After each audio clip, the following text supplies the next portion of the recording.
गोसो दं बेखौ बयनिफ्रायबो सोंनानै बा अनलाइन बा इउटिउब बा बेफोरनिफ्रायनो नोंसोर लानो हागोन आरो मा फरायनांगौ इन्जिनियार जानो। हाबाफारियाव फैनानैथ' आं जोबोद गोजोननाय मोनदों। आंखौ लेंहरनायनि मेन थांखियानो जाहैबाय गथ'फोरखौ थुलुंगा होनाय बर' फरायसा फरायसुलि दा बिसोरखौ थुलुंगा होनो मोननायनि थाखाय आं जोबोद गोजोननाय मोनदों आरो आबसुनि मावथिफोरखौ आं गोसो गोरबोनिफ्राय हामलायथि बावहरनाय थादों। नोंथाङा एपीएससी आनजाद उथ्रिसारनायनि आन्दोआव मा दं ना माबायदि प्रिपेरेसन खालामदों नोंथाङा? एपीएससी प्रिपेरेसन खालामनायाथ' आंना बिराद माने गोबावनिफ्रायनो सोलिबाय थादों। सिभिल सार्भिस एबा आं इउपिएससिनि प्रिपेयार खालामबाय थादोंमोन।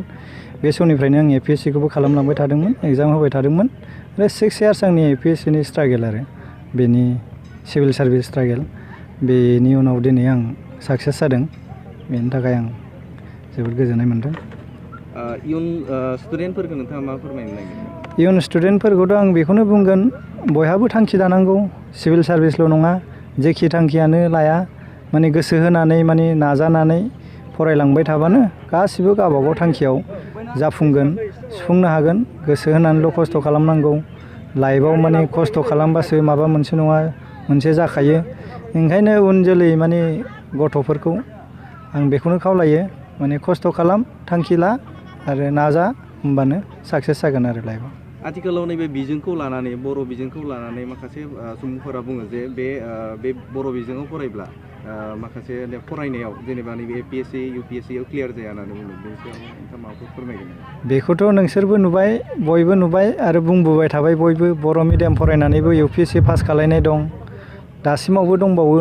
बर' मिडियाम पास खालायनानै सनजित नार्जारि दं जोंहा आईपीएस, बर' मिडियाम फरायनानै पास जादों।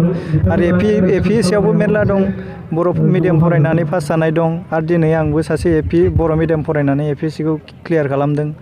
आरो बिनिफ्राय बांसिन जेनेबा गोसो सिङाव माने मोनसे जेंना थानो नांला।